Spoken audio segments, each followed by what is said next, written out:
Alrighty, hello every folks, and good morning. Welcome to a recommendations thing. Obviously, look, we've got the Final Fantasy Tactics remake coming along, at a relatively brisk pace. We got about 3 months, but that is 3 months full of waiting time, which, we're gonna have to fill that somehow. I mean, granted, I've got plenty of stuff to do. It's summer. The kids are off of school. It's absolute insanity. But a lot of folks are looking for stuff to scratch that FFT itch until it gets here. And what better way than to go through a list of games that are potentially, similar, might scratch that itch, might potentially do some similar type of stuff. I will say we're going to be kind of going in order from probably the closest thing technically to the closest mechanical thing technically to then a few other ones that are going to be kind of all over the place, but are ones that I think you will definitely enjoy. But first and foremost, it will come as no shock. I'm going to start off with recommending Tactics Ogre Reborn. For those unfamiliar, Final Fantasy Tactics exists because Tactics Ogre exists. Effectively, Tactics Ogre is like FFT in many ways. The general tone, actually a lot of the names and everything else are similar. Same director, many of the same people worked on it, and these have been sister games going back decades at this point. Every time that there's been a Final Fantasy Tactics-esque release, there's been a Tactics Ogre-esque release, from, Knight of Lotus leading the way for Final Fantasy Tactics Advance and Advance 2, War of the Lions leading the way for the Tactics Ogre PSP remake, and Tactics Ogre Reborn leading the way for the FFT remake, as well as back on the PS1, where we had the original Tactics Ogre that came out, that was supposed to come out as a sister release with FFT, but instead ended up basically getting face-planted by it. Anyway, point is, Tactics Ogre is essentially going to be, in many ways, a similar-esque story. However, it's leaning more into the war sim side of things, essentially into the tragedy of war, more so than a lot of the other machinations and whatever else. Essentially being a situation in which you are basically playing as a couple of orphans who are trying to survive a war initially, and then find themselves in kind of various positions in which they could potentially shift said war around. Your decisions matter quite a bit in this one, with everything from dialogue to how you actually fight in fights, on top of direct story decisions. Having a huge impact on how the story ends up playing out. And the sheer number of variations in this game is part of the reason that it's oftentimes considered a infinitely replayable game. Now, this version of it is effectively kind of like a remake of all previous versions, where they ended up trying to go for more of the kind of I guess you could say vibes and overall speed properties of the original SNES and PS1 version, as well as modeling a lot of the UI changes in this one after it. But they ended up bringing in the skills system, the action system, as well as all of the simulation elements that the PSP version did. And for those unfamiliar, I have done countless videos on the differences between them. Thankfully, by this point, there's enough word out there that it's keeping its mostly positive as a good, steady thing. But there's what I was calling the Tactics Ogre loop for this game, in which people show up, get completely overwhelmed by how much stuff is going on, leave a negative review, and then come back because they end up being curious. Like, what on earth did I miss there? I feel like there was something I'm missing there. I have no idea what I missed there. And then they go back and it's like, oh, hold on. The story actually makes a lot more sense. This guy is completely lying to this guy. This lady over here is just stabbing this other one over here in the back. Hold on, I missed this my first time through. There's a lot of subtext to the dialogue. There's a lot of little nuance to everything.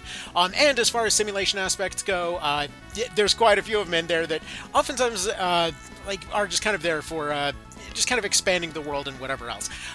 This version also added a system that was controversial at the time, which is the card system, in which the original version basically had an issue where power grinding was a constant problem.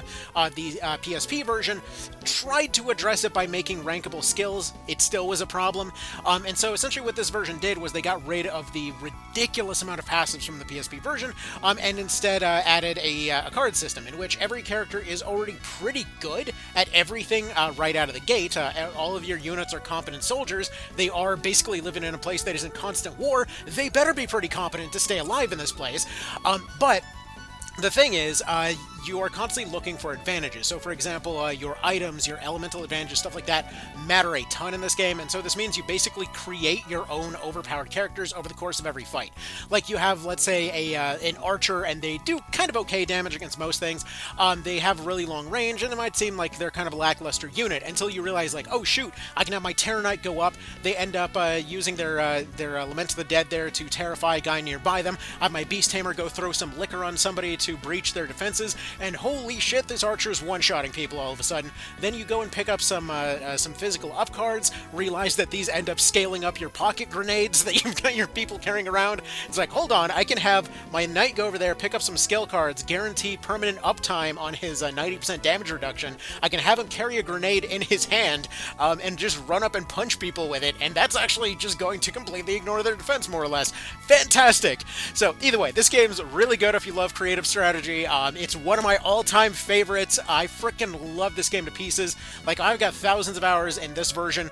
Weirdly enough, it shows, like, if I'm offline, it shows like 2,000. If I'm online, it shows like 1,200, and then basically got just as much in the Switch version, starting to get up there on the PS4 version that I technically played through my Vita. I might like this game a little bit. But anyways, let's go ahead and move on to the next one here. The next ones aren't going to be as wordy, but we're going to go go about these as we will. So next is going to be the most similar mechanically. Now, writing-wise, this will not be the same. And I will tell you right off the bat, a lot of people have a reaction when it comes to the visuals for this game. But here's the thing. This is mechanically a straight-up evolution of the Final Fantasy Tactics mechanics. Effectively being a case where you are a kind of like traveling police precinct, more or less, give or take, attempting to arrest a god, kind of. It's weird, but whatever. The story's just kind of there in sort of like an FFTA sense, that it's sort of there to just give you a reason to go do stuff. And I have, sure, covered videos before over how FFTA's plot was a lot deeper than it looks, and hey, this one technically has stuff going on too, but the point is, the visuals don't always work for everybody, but as far as mechanics go, it is incredible. This game is seriously just a straight-up evolution of the FFT system. So, let me explain. Instead of just picking, two classes and then filling out your slots, you effectively fully combine two different classes. This means that you have the full two passives from whatever two classes from whatever class you're kind of primarily using, and then you pick two more passives from other classes. So, for example, let's say you have a guy that's able to, I think it was a knight that's able to regenerate health when moving and able to ignore flanking damage, but then at the same time you go and you get the Alchemistic's Mystic Shield, which is basically like an MP shield, and then you combine that with let's say a lifesteal ability. You then give them a spear, and then they use a skill called One for All, in which they will automatically take an attack if anybody else happens to be within range of that attack and is also taking an attack. If you've played something like a Triangle Strategy, or if you've played Tactics Ogre Reborn, you're familiar with that sort of like pincer system. Effectively, this was doing that years before. But essentially, this means that that unit will be able to activate a follow-up attack on anything nearby, and all of these different things can be combined with a lot of different abilities. Like, let's say you have a vampire with a life-leeching gun, and they're dual-wielding life-leeching guns, they're using knight skills to use One for All, and then they're basically, like, every time one of your units goes and takes an attack, they're going and just, like, double-shotting on everything nearby, Or let's say you have a automatic crossbow that fires in an AoE, and you combine that with a war mage in order to be able to infuse skills just like FFTA 2, essentially allowing you to fire 5 spells off with a shotgun blast of this crossbow. This is just a beautiful mix of everything from like FFT, FFTA, FFTA2, as well as just creative item usages from things like Tactics Ogre and Disgaea and whatnot. The equipment system is very Disgaea-esque, including, like, for example, if you wanted to have the equipment, the equivalent of like a chemist's throw item, instead of having a skill, it would be a throwing glove, and you would put however many slots you would like to more further that. Why am I trying to describe it weird? You get more gloves, you get more range on your items, right? And this applies to anything that's considered an item. A gadgeteer uses all items for their skills. Somebody that's putting down traps, technically that's an item getting put down, and so this means you can have like long-range trap droppers. You can have people even specializing in making use of map effects. So, like, the maps have a lot of interactables on them, and so somebody like the rogue equivalent there is able to activate those effects without ending their turn. You've got people like gamblers that are very similar to the exact same named class in FFTA 2, effectively able to throw out a lot of randomized effects and what have you. Having a turn initiative and whatever else, like, dude, it is so fucking good mechanically. You do not even know until you've tried this. genuinely pisses me off when somebody tells me like they took a look at the visuals and it wasn't for them, but they love FFT. If you love FFT, you give this the time until the visuals do not say anything to you. Personally, I got used to it pretty darn quick, and additionally, you can actually modify the visuals, like you can add custom portraits and everything. So like I've got units that are like based off the Stealth C from FTL, I've got characters from FFT in there. I just don't want to take the time to load up every one of these games individually, but if you haven't played Felseal and you love FFT, do it right now. Okay, it's gonna be, if it's not on sale already, it will be soon. Like, is it on sale right now? I'm surprised it isn't. It's basically every sale, it's typically on sale. There's some kind of Steam sale coming up soonish. You need to try this. Wishlist it. If you need to wait for it to be on sale, it plus its DLC is like $8, alright? Do it. Actually, I forgot to mention earlier, by the way, with Tactics Ogre Reborn, price-wise, it's technically listed at $50, but realistically, every time that there's any sale whatsoever, if there's any hint of a sale anywhere in the country, they'll just be like, they'll do the Square special and throw Tactics Ogre Reborn up there for $25. It's just what they've always done, it's just what they do, whatever. Anyway. So yeah, and then lastly, as far as customization goes, your units,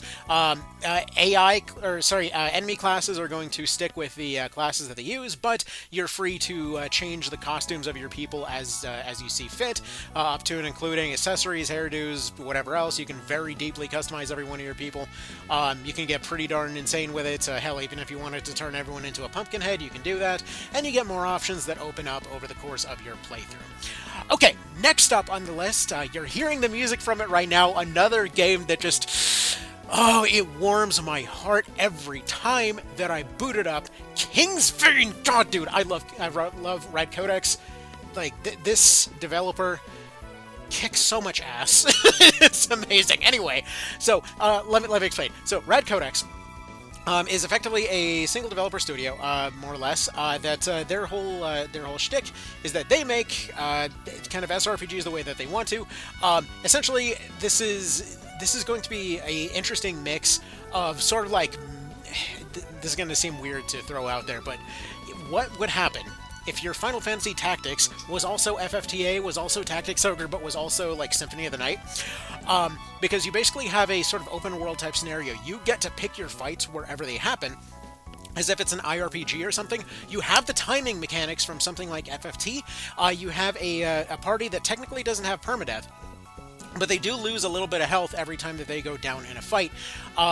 Oh shoot, I forgot to mention this. You know what, sorry, quick little pause here. You know how I was talking about Felseal earlier? Yeah, you can customize the difficulty in that to basically be anything up to and including what kind of permadeath system you'd like. If you want like a full permadeath system, partial permadeath system, injury system, nothing whatsoever, you can customize the AI, what the AI spawns with, what it can use, whatever else. Sorry, Felseal, insane as far as its options. I'm sorry I forgot to mention that. I got way too carried away with everything else. Whatever, everything on this list is an absolute just gold mine of utter slappage. Anywho, but yeah, back to Kingsvein. Really fun world to explore, really fun lore to the world and everything. Again, there's just like an entire expanded universe with all of the Rad Codex games. This is the latest one that they made. And so basically, every skill that you buy not only has the potential to interact with the world, but effectively changes how you progress through it. So you see Golden Sun-esque puzzles all over the place, and essentially you use all of your various skills to go and solve that stuff wherever you may go. And like, you might see a locked door and then realize later, like, oh shoot, I have a cryomancer now, I can just freeze the water in front of it. And like, so good. So good. It's a thing of beauty, dude. It is a thing of absolute beauty.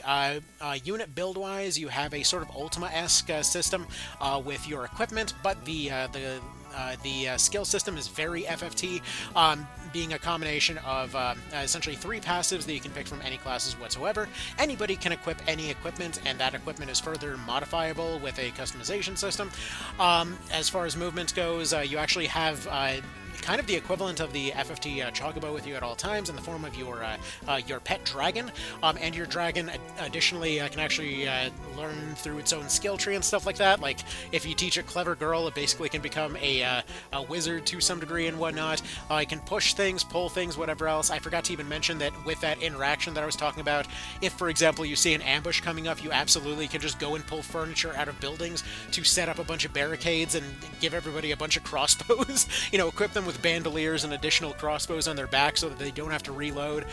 dude, this game is just, it's such a beautiful labor of love, and they still continue updating it even though it came out in January of last year. They're still regularly updating it with new mod features and stuff like that.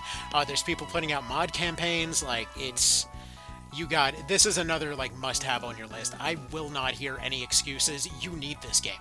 Like, if you love FFT, you love any of these SRPGs or whatever else, Felseal, Kingsvein, absolutely non-negotiable. They gotta be on there. Okay, next up is actually going to be similar, though it's one that I can potentially see folks maybe not necessarily jiving with as much, at least not immediately. I know for me personally, I was a little confused by it for a decently long time, until it clicked. So this is Horizon's Gate. It's also Rad Codex. This is the game that they made right before Kingsvein, and this is going to be a case where it's basically the same engine and everything else from before, but you're essentially, instead of being like a group of spies trying to raid this cool Dark Souls castle, instead you're essentially a kind of a floating armada, where you have a really large party, and effectively you just kind of travel the world. They tell you immediately, kind of Breath of the Wild style, like that, hey, your last boss is right over there, go deal with it whenever you feel like it. Until then, travel the world, worry about your ship's rations and things like that, explore, find cool shit, like find, farms being invaded by aliens and whatever, go get yourself some lightning cannon ships, go, find yourself some ships made out of crabs, go find yourself some like lobster people and teach them to be auto shotgun crabs. Like, dude, it's really cool. So yeah, it's a really fascinating game. It's a lot more freeform, definitely a lot more chill than the Kingsvein. Personally, it took me a while to get into it, but once I did, it's a very relaxing experience. Same system as far as how your characters grow, and it's worth noting that the other games in here will be similar. With Void Spire as well as Elvora Tactics, which is also from the same developer there. I'm still going through those, so I can't really give a full review of them as of yet, but yeah, I absolutely loved Horizon's Gate. It's a very unique experience. I still prefer Kingsvein, but it's a really good game. And actually, while we're here, I want to give this wasn't originally going to be on the list, but at least an honorable mention here to Tenderfoot Tactics. This is another really, really cool one. It's also very FFT-esque. I would say a bit less so because you have to sacrifice some of your skills here and there, but it does have very, like, trippy FFT vibes, I guess you could say. It's clearly very FFT inspired. But effectively, there isn't really a whole lot of story as far as I could tell to Tenderfoot. Basically, it's kind of a Zen experience. You're exploring around, you're fighting things, you're improving your team, and effectively what you're doing here is that you are attempting to rid the world of all of these weird ghosts and shit that are all over the place. As you carry through, you get different types of classes available to you, and each of these classes, with all of their different moves, has a different effect on the world. Like you saw earlier, how somebody caused an earthquake and it basically just made a mountain appear. So yeah, that's effectively what we're looking at here. That as you travel along, every fight that you run into will vastly change the world that you're fighting in. So, like, let's say you use some nature-type abilities, you then will cause some plants to spawn, not necessarily to spawn, but, like, the plants will grow out of the ground, at which point, then, let's say you have somebody shoot some fire arrows and all of those plants catch fire. You cause somebody to use a bunch of earth spells over and over to the point that there's a hole in the ground, and then you have somebody go and use some water abilities to go and just cause everything within that hole to suddenly drown. And there's entire boss fight mechanics and whatever else based off of those mechanics, and it's a very interesting what if everybody was part Geomancer type system, and it's very unique. It is extremely unique. I don't know if it's for everybody, but man, oh man, oh man, is it trippy. If you want a weird experience, have yourself a long day of, like, working outside or something like that, sit down and play some Tenderfoot, and it will just basically be a drug trip. It's weird. It's a weird and wonderful game, so definitely worth checking out there. Okay, let's move on to the next thing on the list here. I'd be remiss if I didn't mention Together in Battle. Oh, dude, I have been adoring this thing. Now, this is not going to be as strongly FFT mechanics coded as the previous stuff on this list, but it is a SRPG that will very strongly scratch that itch. So, effectively, what you're looking at here is, again, something that technically will have more story iterations than something like FFT. But this is going to be a game in which you're kind of doing... Oh, okay, you're kind of doing the Jagged Alliance thing, okay? You're effectively going to another place to build up an army. Technically, while you're there, you can also try to sort out the local political problems, but you're trying to build up an army to go back and sort out other problems. However, this is one of the coolest kind of emergent narrative systems I've ever seen in a game, in which all of your very personality-heavy characters are constantly interacting with the world and each other, okay? Like it says, it's unlike any you've ever played before. Like, I know there's always going to be that guy of like, oh no, I don't like how this, that, or the other looks. Shut up, okay? Shut up. That's all. This game is really solid, okay? So as you carry through, each of these characters can potentially either have permadeath or not, depending on your different difficulty settings. But each day, you're going to have essentially two units to, like, let's say, go to the arena, go prepare units, go have people go work their day jobs, go, let's say, have people recover at the hospital if they got very severely injured. Effectively, just sort of like a day management kind of system. In fact, it feels very Persona-esque in many ways, because in the middle of it, you also have your characters going and forming relationships with each other. Some of them are going to be friends, some will try to initiate things a bit more with each other. And the thing is, all of this also impacts the world as well. As a bit of an example, when I was playing through, I was playing on Challenging Plus, which is kind of like the standard hard mode difficulty, and in that particular case, I had essentially a guy that was potentially interested in one of our rookies. So I had a character die. And the team medic was interested in the rookie that we had just hired, and the two of them ended up getting along decently well. Through that process, though, that medic ended up getting injured several times, and so they weren't really able to pursue it very much. There was one time that they both decided to go take a bath on the same day, accidentally ran into each other, and had a crush on each other ever since. However, he kept getting injured. She ended up getting called away because her family said that she had a unique sword that she could go claim to make her a better gladiator, because this whole thing is taking place in a gladiator arena, okay? So she leaves, right? And he gets out of the hospital, and then suddenly there's a rumor going around from some of the fans of the team, in which I should probably point out, if you've played FFTA or FFTA 2 and you liked the sort of gladiator arcs, and you're wondering whether these teams had any fans, you absolutely have fans in this one. So that's like the interactions with fans is just, I love that. Anyway, so in that process, what they end up doing is that they end up spreading a rumor that the team kind of like hunter supplier character lady and this medic are a thing, because they mistook who liked who, and so the two of them decide to play play along to go appease the fans and whatnot, and so they replaced each other's names with, like, what the hell did they name it? I think it was like Sugar Buns or something. They gave each other a nickname and just decided to stick to it, which was adorable until this huntress lady ended up being picked up and impaled on some spikes, and she died. So anyways, he was heartbroken until his first crush ended up coming back. Anyways, a little bit after that, he ended up getting thrown onto an active landmine. Actually, no. Was it a landmine, or was he thrown off a mountain? I forget. Either way, dude died brutally. As you can tell, there's a lot of golems throwing things. They love to throw things. Anyway, so he ends up dying, and this lady with the unique sword is like, you know what? I'm just quitting the team. Like, this is clearly not working out, because she was groveling in the background that she was trying to make this relationship happen. It's like your character is kind of telepathic, so they can sort of tell what's going on with everybody.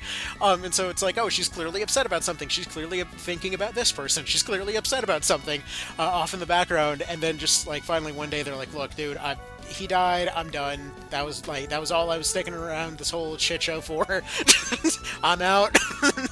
But the way that characters feel like they're coming and going and acting like people, it feels very refreshing. So yeah, easily one of the best I would say. I don't even.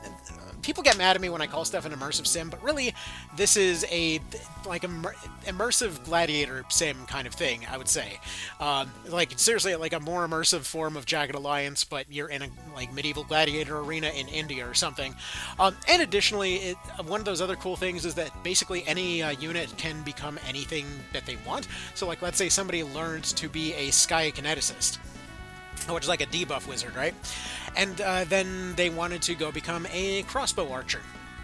And then they weren't quite feeling crossbows, so they decided to go become an archer, and then decided to go become an assassin, and they can just keep all of that stuff with them. And then they read a manual on leadership, and now they can inspire other people, and the backgrounds of all of your characters, the previous jobs they had, their personality quirks, their physical quirks, all of this stuff comes up in dialogue, comes up in combat. Like if somebody's a dancer, they can pick somebody, they can go and pick another character and just dance with them in order to swap turns. If somebody is a ventriloquist, they're able to throw their voice somewhere to distract somebody. Man, it is so fleshed out, you wouldn't even believe it. And additionally, as far as those FFT vibes, I was joking with the developer a little while ago that they needed to add a no-nose option in the customizable, or the customization menu, because I was trying to make WeGraph, and there was a scarf option, and I could get very close, except the bastard still had a nose, so I'm like, dude, can we please have a no-noses option? And they said that they were already working on it, so... it sounds like, as of the most recent patch, that's out. I haven't had a chance to go look at it yet, but that's very exciting as well. So yeah, definitely got to check that out. Also, not very FFT coded, but if you just want a really solid and oftentimes very cheap, solid SRPG experience, XCOM 2, don't overlook it. Technically, it's listed as like a roguelike, grand simulation thing. Realistically, it's an SRPG of an alien invasion, okay? Let's be honest. They've even got, people with laser swords fighting wizards at this point, so don't even tell me that it's not an SRPG, because it has guns. Okay. Like, hell, that shit's had guns since Tactics Ogre. Whew. Okay, what else do we want to throw out here? Okay, technically, it's closer to... I would say it's closer to a Tactics Ogre kind of thing, but... where's sort of Convallaria at? Yeah, SOC, definitely one that's worth considering. This is one if you prefer to play on phones. It's a lot cozier to play this on a phone. But sort of Convallaria is one of the best Tactics Ogre likes I have seen in ever. It is a really solid thing. It's very subtle about its branching storylines and whatever else. Like, it does have some direct choices and what have you, but effectively it's a story that can play out a bunch of different ways, including your own death in multiple situations. The game even starts off with you winding up on one of these dead ends. But it's a really cool, like, day-by-day team simulator kind of thing. You send people out to go do training, you send people out to go do, public works and what have you. You send others out to go solve problems, you kind of travel around your town that you're meant to be running, kind of interact with the different factions and what have you. And yeah, there's a lot of different ways for stuff to play out. In fact, a lot of folks were saying that good endings, or a lot of the more complex endings, were impossible in your first playthrough because the options were not thrown in your face. And like, my first playthrough, I got one of those cool endings, because if you're going and actually role-playing in this thing, you'll actually get far. Get out of here, one of the worst characters in the game, go away. Yeah, weirdly enough, all of the other characters are really interesting, except for the main three, they suck. But, okay, your main character is fine. They're basically Commander Shepard. As far as the other three goobers, they could not exist and the game would work just fine. Probably would work better in my opinion, but hey, it is what it is. Anyways, moving on, let's go ahead and let's see if there's anything else we want to throw on this pile, because yeah, there's obviously a lot of stuff out there, but does it necessarily translate to a FFT-like? Oh yeah, Tactics Ogre One Vision. If you liked going crazy with all of your different combinations, you loved FFT-like mechanics, Tactics Ogre One Vision is a fan overhaul of the PSP version of Tactics Ogre. This is not going to be something you just instantly go and buy on Steam, but effectively this is going to be one of like the most fleshed out SRPGs out there. It is a fan project, but holy crap is it good. It's been in development for 10 years at this point. Actually, over 10 years. It's been over a decade now. And it basically has everything that you could do in FFT, up to and including Geomancers, and basically just works it into the Tactics Ogre system. It ended up bringing in a lot of the stuff that Tactics Ogre Reborn ended up changing, as well as doing a lot of its own things, like, Ninjas originally in this version, as well as the PSP version, had essentially had a binding effect with some of their abilities, but then Reborn changed it to a stop effect, and they're like, hey, what if both? So yeah, absolutely incredible game, up to and including, by the way, all of the enemy Lucavi and the Zodiacs from FFT and FFTA. They're all going to be trapped in the soul weapons from Tactics Ogre, which is just kind of an interesting little thing. If you loved stuff like Tactics Ogre Knight of Lotus, it has a neat little thing where the Snapdragons basically work the same as that one, except you also have a spear version, because of course spears are amazing. Anyway, so I gotta get going, though. I think I'm basically out of time here. I know there's gonna be stuff that I forgot. I'm certain there's stuff I forgot, but those are the ones that I really wanted to throw out there. Like, there's going to be more SRPGs, obviously, but, like, dude, it is... It's one of these cases where we're waiting. Like, obviously, we're waiting. We are waiting and waiting and waiting for the Ivalice Chronicles to come out here. But yeah, until that happens. Also, wait, what? Similar to Crystal Project, my ass. What are you talking about? Crystal Project is a great game. How is this similar to FFT? This is like Final Fantasy, but it's also like a platformer. I mean, the platforming is fantastic. The game's got really great vibes. This is nothing similar to FFT. What do you want about? I mean, I guess it's got fun class customization, so there's that. Dude, Crystal Project is really good, though. Like, make no mistake about it, this game freaking slaps. Anyway, yeah, I don't know how they're saying that's similar whatsoever. Fell Seal, absolutely. You need to put Kingsvein on here, if we're gonna have indie stuff. But yeah. So, hopefully that helps with the wait. I gotta get going. Y'all have yourselves a good one, and take care. Thank you for stopping by. And if you have any questions, feel free to drop them. Alright, take care. Bye.